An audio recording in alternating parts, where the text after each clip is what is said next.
Hey everyone, Andrew here, and today I'm going to be doing the top 5 Disney animated features. As I said before, I am not including Pixar, direct-to-DVD, which there's not, even if I was, there's no way a direct-to-DVD would beat out any of these.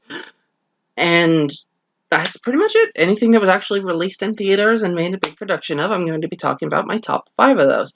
So let's get started on the positivity. The Lion King. This one was hard to say is my number 5, because the one right below it is this one. And I will talk about that in my honorary mentions. And part of me really wants to say this one is my 5th favorite, because for a and it's weird to me to even have Lion King anywhere near my top 5, because I really didn't like it when it first came out. I mean, I watched it. I even ended up buying it at a certain point and watched it on VHS a couple times. But I never particularly loved it. It was one of those ones where I never understood the hype.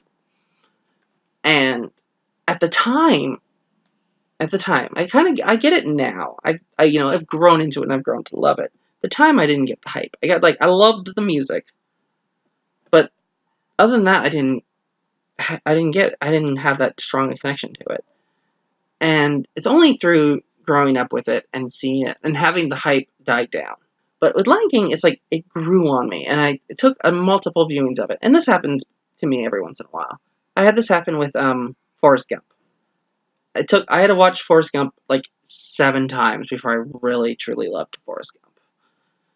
And now it's one of my favorites. But yeah, this one, it's like I do love it. The animation is great, especially the first using of CGI for the wildebeest scene is still phenomenal. Has aged perfectly well. The songs are still amazing. Every single song. And it's like, as you grow older, it's like when you're little, and it's got a perfect range for all ages. It's like your little kid, you got Hakuna Matata. The teenager, you got Be Prepared. For the in love, you got Can You Feel the Love Tonight. When you get a little bit older, you get The Circle of Life. It's just this great range of music and songs and story. And it's got great acting. I mean, honestly, like, the voice acting in this is still superb. And it kind of makes me sad, because I get some people that talk bad about some of the actings, like and it's always about Simba for some reason. It's like either they hate Jonathan Taylor Thomas as young Simba, or they hate Matthew Broderick as older Simba. And I've never understood the Matthew Broderick hate. I still like him. I think he's a pretty good actor. I think he's made 1 or 2 flops, but other than that, I think he's still pretty good. But like, the voice acting in this is amazing. We all want a wise, kind James Earl Jones type for our father. We all, understand what Scar's desires are and what he wants and what he's driving for. We understand Simba's fear and Simba's, unwillingness to return home with the belief that he killed his father. It all hits very well, and it works extremely well in this film. I can't say it's flawless, because I definitely know there was something about it I didn't love when I was a kid. I can't even pinpoint what it is now. And again, it might have been just the hype, but it's still like I still bought it. I still watched it, but it's like there was stuff about it I did like, and I did enjoy it, and it still hits me fairly strong. I'm very happy to have owned it. I'm very happy to have seen it, and it's a great coming-of-age story. A lot of people compare it to Hamlet. I've never particularly liked that comparison. I get why people do that, but it's really not Hamlet. But still, I think even if it was a ripoff, even if it is just Hamlet, it's still a great interpretation of it. It's still a great retelling or imagining of this type of story. Moana. Like, this one blew me out of the water when I saw it. It is beautifully animated, beautifully told. Just this really strong story. And it's a little interesting because it really hits, and it really hits me specifically. It's anyone that had to do something had a dream or a desire, or something that was an unsafe dream or desire. Like, for me, that was acting and writing, and I still have that. But it's like, we all have that thing of like, okay, this is what would get us to where we're going. This is what'll get us through our life, is we just do what's do what's expected of us, do as we're told, stay on the dotted line, college, married, 3 kids, stay on that path, but we have this voice and this thing inside of us telling us and drawing us to something unconventional and a little different and a lot dangerous. And that's what Moana is. It's also realizing that the voice isn't some outside force, it's yourself. It's what you really want. And that's what Moana is. And I love Moana.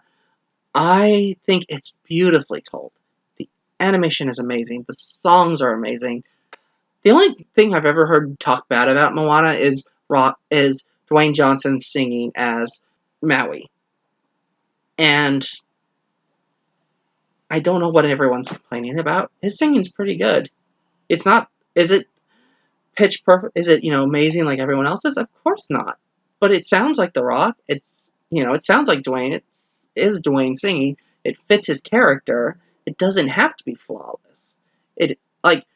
I've always hated this argument, because I've heard a couple of people try to make this argument of, why in the world don't we just replace the voices with better singers? And I'm like, because every movie that I've seen that's done that has done it horribly. It's always grating. It's always off-putting. I would almost always rather hear the bad singing from the actual actor than to hear the dubbing because at least if you would dub someone else's voice over Dwayne Johnson for the singing, every single person that was watching the movie would have been instantly thrown out of the movie, because Rock has a very distinct voice. If someone else sings it, it's going to be like, who is this and why are they singing? That's not the right voice. And because I've seen movies that did that. Bang Bang Baby had that, and Top Secret had that, where they had the main guy singing, and the voice doesn't match the main guy at all, and it's just the most off-putting, throw you out of the movie thing ever. So yeah, the only negative I've ever heard about Moana is that. Everything else I've heard is amazing, and I'm glad people love it, because I think it's amazing. I am very, very, very sad that it lost Best Picture that year. It deserved it. I think it deserved it more than the one that did win, which was Zootopia. And Zootopia is good. I think it's got a great message, but I think Zootopia had some good ideas. I just don't think it was the best. Whereas this one, I think, is a great idea and great storytelling, and it's very well executed and very well told. And it's so well told that I Am Moana, which is the song that she sings at near the very end of her journey, when she loses faith and her grandmother visits her in spirit form and inspires her. Every time I hear that song, I cry. I can't help it. It just brings it out of me. It's such a good hitting song, and it's just right, and it's beautiful, and I love it. The Little Mermaid. This one is one I always forget how much I like it until I rewatch it. But it's really great storytelling, really great character development, really interesting. All that. It's got the beautiful use of animation, from the ship coming in at the beginning, and the way the waves work, and the way everything is bright and colorful under the water, to the use of characters and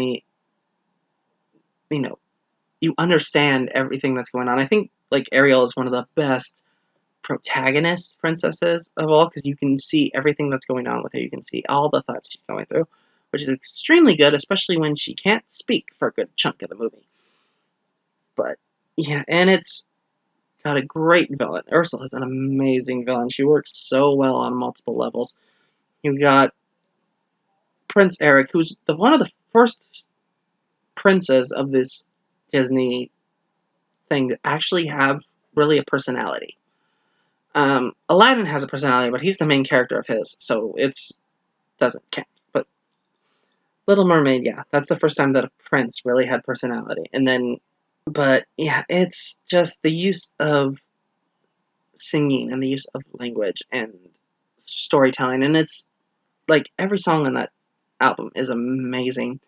Like you got, Under the Sea, Kiss the Girl, Poor Unfortunate Souls, Part of Your World. I mean, those are all absolutely amazing. I will literally love Kiss. I could listen to Kiss the Girl all the day. It's amazing. And just the use of language and the use of all the way the storytelling is told is great. Everything about it is amazing. The use of animation, the use of color and contrast and characters, and the fact that that it goes so dark and that it gets to that everyone is doomed and the villain has kind of won and there's no way that they should be able to win, and they win almost by chance. Like it's still one of those things of like could Ursula have fought that off? Yeah, if she'd even registered that that was possibly even a threat, possibly. Yeah, but it's got a great everything. I think, and I've heard a bunch of people say different things about this one. I know a lot of Christians dislike it because there's a girl in a bikini basically for the entire movie. Okay, yeah, I get that. I one talked about it's the use of body image of like you got the skinny white girl Ariel, and then you got the big blackish woman, then Ursula, and making that be the villain aspect. And I'm like, that's one of those things where I think people overthink things sometimes. I don't have a like that to me is just a little over the top, ridiculous assumptions on people's points. But yeah, no, like I always forget how amazing this one is, and then I watch it and I remember, and it just hits every single part, and it's amazing. I will love it probably forever. Mulan, the girl who saved China. Yes. Oh, Mulan is just a movie that is so interesting animation wise and storytelling wise. Like so much of the story is verbally based and talking that I honestly forget that it's a musical. I forget that it has as many songs as like Little Mermaid does and some of these. It's such a focused story, and it's got the some of the best use of comedy in any of the Disney films. It's just you got this perfect comedic part in Eddie Murphy as Mushu. You got, and even the cricket is hilarious in everything that he's in, and this desire and wanting to be live up to what your family wants of you, but not even being able to recognize the person looking back at you.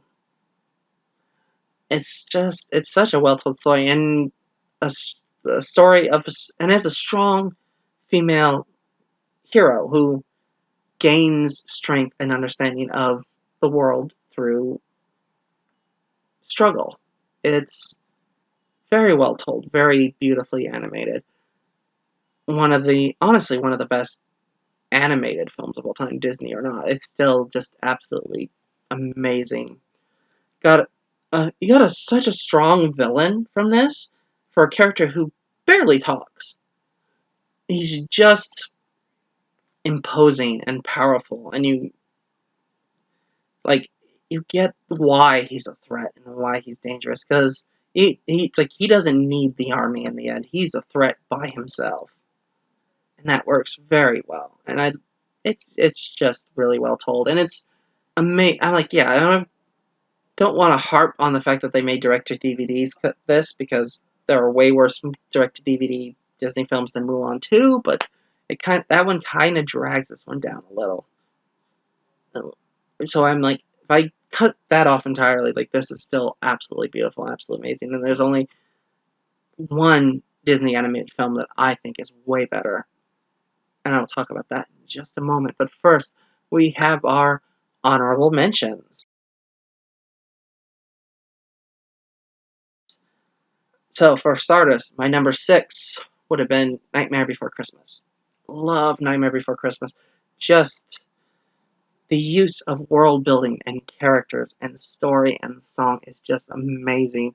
And every single detail and every single little bit of it is just superbly told. The only thing kind of pulling down a little bit is little pieces of it that are just kind of like unexplained or just a little bizarre and just kind of slow the movie down a little bit. But it's one of those ones where it's like I'm happy to watch that at Halloween, I'm happy to watch that at Christmas, I'm happy to watch that any time of the year because it is just so well told. And it's one of the few like re-releases where they put it out onto like theaters where I'm like, oh, I'm gonna go see that. Yeah, I totally went to El Capitan Theater in LA and watched the 4D version, and which is okay. It's not great. It's not really not worth the money, honestly, but it's still interesting to see it in that type of theater and that with that much love and heart put behind it. Uh, Cinderella. I remember as a kid watching Cinderella every day for a week. I know the entire movie in my head, forwards and backwards. I know all the songs, I know all the story. It and it's such a well told story and well told animation wise. And it's like you don't even realize that majority of the movie is just the mice running away from Lucifer. That's like 30. It's like a third of the movie is just that, maybe more. But it's well told and really interesting and beautifully animated. And it's amazing to me that Walt Disney hated this film. Well, he definitely didn't like it, and I know part of the reason is because it was the one he had the least control over. He's like he let other people make it, and kind of stepped back after his first 5 films and just like let someone else do it. And yeah, you can kind of like connect like Cinderella leads into the artist strike leads into Disneyland a little bit. It's kind of interesting historically wise. Aladdin. Aladdin is amazing. It's Aladdin is great for what it is. It's the animation style is great. The song is amazing. I love like Aladdin. Robin Williams as the genie is one of the most spot on perfect casting choices, and you could do so much with it and so interesting. But I also love like Aladdin's a great character. It's like he's not a bad guy. He's not a good guy either. He's just kind of in that middle. He's just trying to find somewhere to belong and where he belongs and who he belongs with. And you get Jasmine, who's a very strong, independent woman that doesn't want to be ruled by marriage, but has to because she's a princess. And great characters, great villain. Jafar is an amazingly great villain. You know, they sold an entire sequel television show based off mostly just the idea of him returning. So yeah, just like even the side characters like Apu and Iago are great. Like who would imagine that Gilbert Gottfried would be so great as a parrot, as a villain parrot that just doesn't shut up? You're like, yep, no, he did great. He did really good. Um, Lilo and Stitch. Lilo and oh god, this one to me is just like Stitch is by far one of my favorite characters of all time. And just the use of setting in Hawaii with the beautiful animation and the unique characters and unique storytelling is absolutely amazing. Just honestly, always a good time. So there's little bits in it that are harder to rewatch just because of the sadness or just because you know how crazy Stitch is or can be, but it's still really good and got a really good, lighthearted, happy feel to it.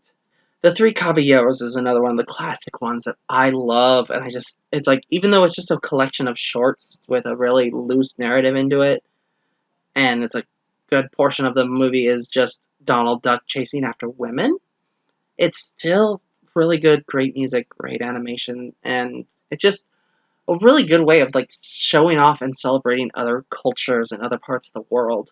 So I'm going to talk about movie that I love that a lot of people give a lot of flack to and dislike, and that is Tarzan. Um, I really like Tarzan. It's one of those ones where I'm like, I kind of get what some people have about it. It's kind of ridiculous, especially him like surfing the vines and this, that, and the other. But it was also like, arguably, this is probably parts of this are a little bit more accurate than every other Tarzan version that's ever been. We finally have a reason to do animation for this.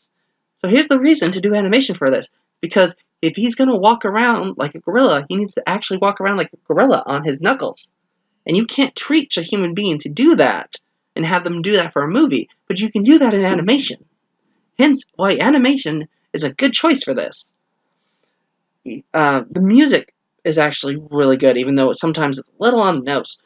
But like, I love the characters, I love the story, the like swinging through the jungle and riding the vines and all that is just fun and lighthearted and happy, and I just absolutely love it. And I'm sad that more people don't give it the love I do, but I still think it's absolutely amazing. A movie that I had very low expectations of that really surprised me and I thought was really interesting was Meet the Robinsons.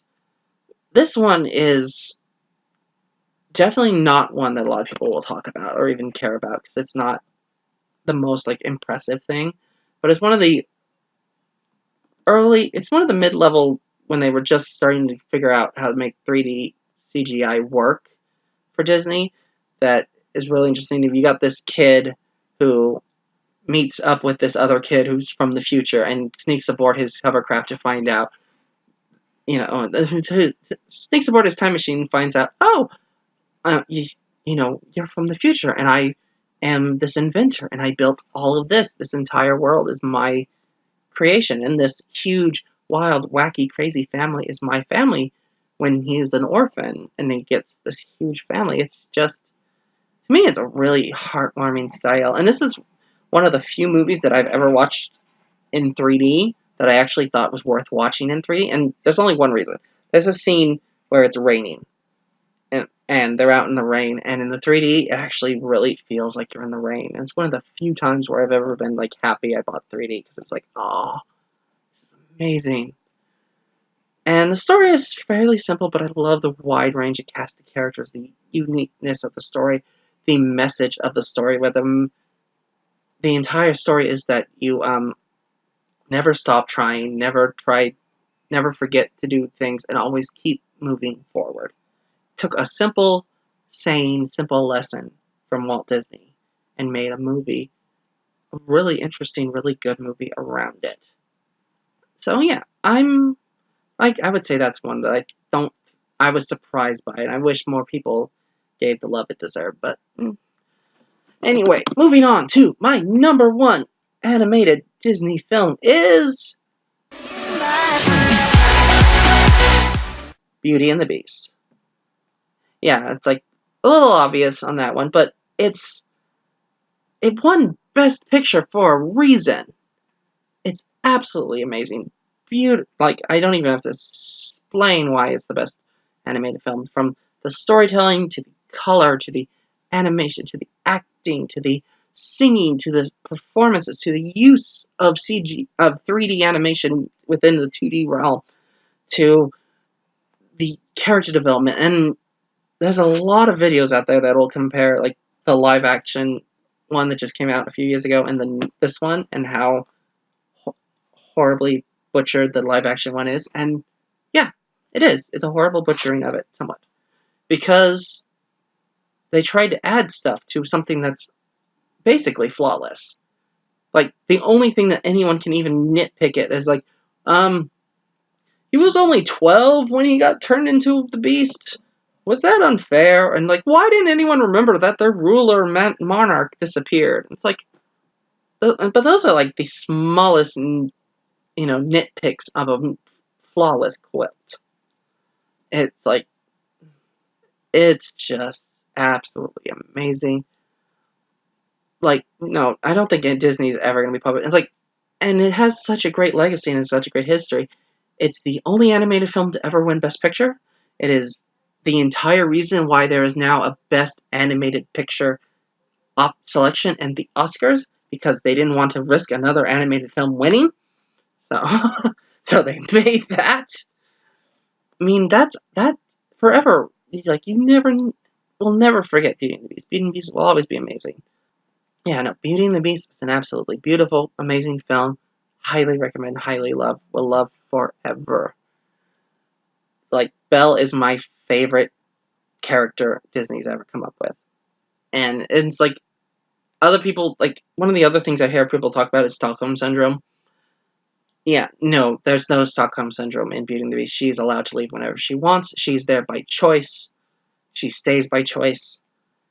It's not Stockholm Syndrome. And if you want to know why, I will, and the annotation here, I'll include a link to a video done by Lindsay Ellis that broke down the entire thing about that. Because I don't know the scientifics of it. She did a really good job on that video and made me love this film even more. And it's even more interesting when you realize that you get that impression, like, that this story, even though Belle is the main character, she's not the protagonist. This story is Beast's story. This story is how he went from a wild, dangerous animal into a prince. And it was through kindness and love. And isn't that what we all want? Kindness and love, and be better than we are. It's beautiful. So there they were, my top 5 Disney animated movies. Was there some on the list that you disagree with? Is there some that you think would want to hear my opinions on, or want my thoughts on? And let me know. And the list in the link down below, I'm going to include a link, which will be my list, which is all of the best Disney animated films weighted from best to worst. You can take a look at that, see what your thoughts are. Let me know. I might do another one of these for Pixar. That's my next one of these I plan to do. I have no idea when. Until then, I'll be seeing ya. Bye.